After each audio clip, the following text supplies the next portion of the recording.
Hey everyone, it's John Bay, CEO of Standard Uranium. Today I'm here with Angus Reid, one of our shareholders and an overall investor in the uranium space. And since we're not at camp right now for the drill program, we thought we'd answer some questions from an investor, sort of give you a casual look into kind of things we're doing right now in the uranium space. So welcome, Angus. Thanks, John. Thanks for having me out. Beautiful day here in Vancouver. Oh, it's gorgeous. Yeah, it's not minus 35. No, I bet this is a bit nicer than being up at camp. It is. Well, I'm going back up next week, so it's nice to enjoy Vancouver for right now. Yeah. How are things going up there? Really well, actually. Yeah, the drill program's going great. We're going to be shooting some more videos next week when we get back up there with Sean Hilliker, so look forward to those. So let's dig into what we're going to talk about today. Cool, let's do it.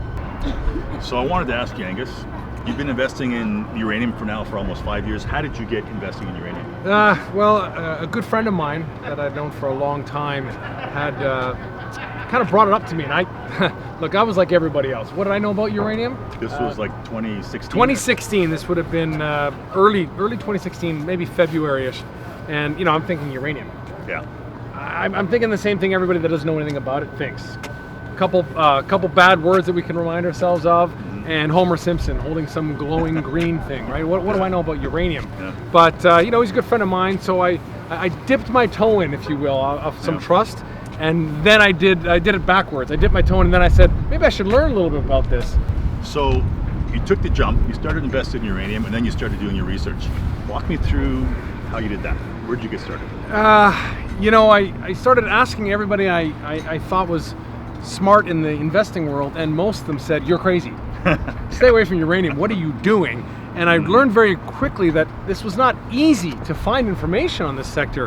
Yeah. And so out of luck, I started stumbling upon a few people in the social media world, which I know that's not the best place to go for your first order of business, but it was the only place I could find a few people talking about uranium. And so I just started reading, and some of them were kind enough to add links to reports, and most of them were great about answering questions I would ask to them, and that began the journey. Mm-hmm. And I think we've all seen this, anyone that's in this sector, since around 2016 and 2017, that online community has really grown, and I'm forever grateful to everybody that has shared so much great stuff and has educated me to understand what the whole uranium world's about. Where I first began on just saying, I'll put some money in a stock, I don't know, and now I realize, wow, this is a great place to be, and super exciting times now. I mean, after 5 years, I think we're finally almost getting there. Yeah, so one of our shareholders you've got a relationship with, and that's Mike Alkin from Station Cove.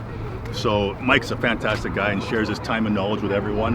But I was really intrigued as to how you got to know Mike. How did this all play out? Because I listened to you on one of his podcasts a couple years ago, and I was like, I know Angus. What's he doing on Mike Alkin's podcast? I asked myself, what am I doing on Mike's podcast? Again, strange world. He was one of the ones that I really was lucky enough to find on Twitter early on, that was sharing so much great insight, and I was just brash enough to send him a note on Twitter, and he responded saying, hey, I love your book. I'm going, what are you talking about? Mike Alkin's read my book? And it turns out he's a huge sports fan, and he said he loves reading sports books, that particularly ones written by athletes. And so we started conversing, some about sports and some about uranium, and he said, look, do you want to come on my podcast? I said, well, I'm no uranium expert. He goes, no, we'll talk about your life, and maybe we'll talk about the parallels between an investor and an athlete, and the risk-taking and managing, and thus begun that relationship, which I think has been kind of similar to almost every link I have in uranium. It began as just finding somebody, connecting with them, and I'm realizing people in this community are so great at sharing and really trying to help each other. Now let's take a step back, because a lot of our people watching this video probably have no idea of your sporting background.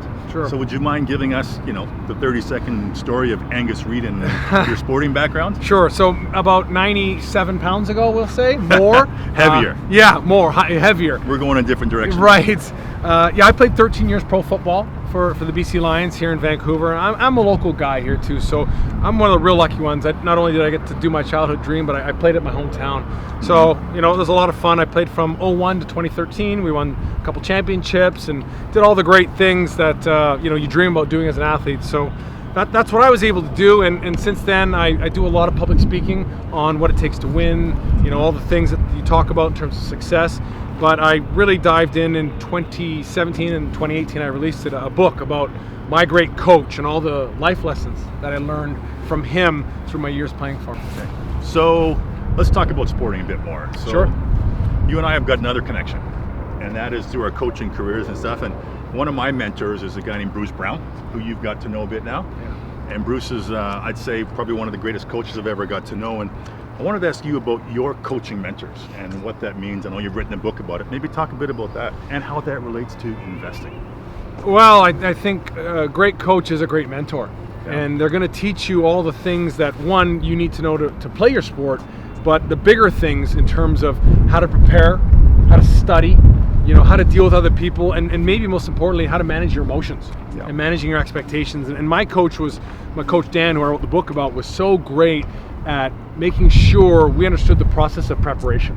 Yes. So, similar to investing, you can go out and buy the stock and try to trade the stock. That's like anyone go out and play the game, but are you properly prepared to do that? And have you done all the steps leading up to that to give yourself the best chance of success?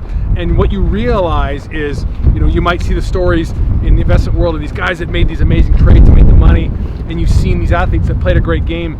That's the absolute tip of the iceberg, where we don't really see the work that goes in ahead of time, and the work that went into managing their emotions and mindset and framework and the detail that goes in so they can execute when it matters most. And that, to me, is what really, really what mattered most. I mean, you can be athletic, you can be gifted, you can have a lot of money, but that doesn't matter if you don't know how to prepare, if you don't know how to keep your emotions in check, and you don't know how to manage crisis with clarity and be able to navigate your way through situations. So that brings me to the next question, is investing in uranium. You sort of got into it, then you started doing your research, and then you came across Standard Uranium. So how did you come across us, and why are you invested in Standard Uranium? Same as always, you meet somebody through somebody, and I was lucky enough to meet you through a relationship, and I'm open to hearing everyone's stories. I want to hear stories, and I was already at this point invested in the space. Yeah. So here you are coming in with a fresh new idea and a new company in a space that I'm already interested in, I know quite a bit about, and now I can learn more from you and maybe have an opportunity of getting in another great story early on. And I fell in love with what you're doing. Most importantly is, we all know investing too, I fell in love with you as a person. So no, but I mean, trust is huge, and liking the people that you're going to put your money in is sometimes more important than just liking the project, because it's you can have great stuff, but if someone doesn't know how to manage it and take care of it and utilize it, what's the point? And at the end of the day, I trust you, and that's maybe the hardest thing we can find, even in the investing world, or maybe in the investing world. That's really kind of you to say. Yeah. But you mentioned something earlier on today when we were chatting briefly, and that was about how you really are enjoying our social media posts, and you find trust in seeing what's going on behind the scenes. You don't see that with many companies. Maybe you could answer me a question about this. Your thoughts on what we're doing on social media and our project visits. Well, it's funny, this is not a shameless plug, but I've done a couple TEDx talks, and one of them was on mastering the skill of trust. And the premise of the whole thing was on continual open communication, constant communication. If you want to earn people's trust, you have to talk frequently about everything that matters, all the time. And then we're going to know when problems arise, it's just going to be another conversation. And we're always having these. And you do such an amazing job of keeping continual communication with your shareholders or anybody that wants to listen. And you're not hiding it away and making sure they only hear the bits that you want them to hear. Your communication is constant, and it's real, and it's just you talking. It's not your press secretary that's making sure that it's going to be said the way they want it to be said. No, but that's powerful in today's world. I think so many people are scared to just speak openly because of what might happen or what you might interpret, and you doing that, I think, has really made you stand out and made people realize that you're like everybody else, just trying to do something really good, and you're happy and proud to just share what you're doing. I think that's really good. That says a lot, and it means a lot to us hearing that, and we're going to keep doing it. So watch for us going back up to the project site next week, and Sean Hillerka and I are going to dig into what's actually going on at our drill program, get behind the scenes in the drills, in the core dome, and also speaking with our First Nations partner. Chief Teddy Clark actually wants to come on camera and talk about our relationship and how we've built it over the past 2 years. So I'm looking forward to that and answering questions on that. So, I've been in this now for 5 years, waiting and waiting. And it seems that we might be getting closer, because I'm starting to see now a lot of bigger money start moving into the sector. I mean, we just saw yesterday NextGen close the financing $150 million. I mean, that's not chump change getting thrown in. That's got to bode well for everybody when you start seeing moves like that, no? It is, for a number of reasons. First of all, NextGen's our neighbor. So they're right beside us with Fission. And for them to raise money and move forward with their mine, we really want them to have success. We want them to build that mine and build that mill. And for us to have success, if we make a big discovery and having that mine and mill beside us, that's fantastic. So we're cheering for them. We want them to do really well. It's a win for everybody. It's a win for everybody, especially the people of Saskatchewan, that whole region, our First Nations partners. Everyone's going to do well. So congrats on that big raise, and I look forward to that mine and mill getting built. Yeah.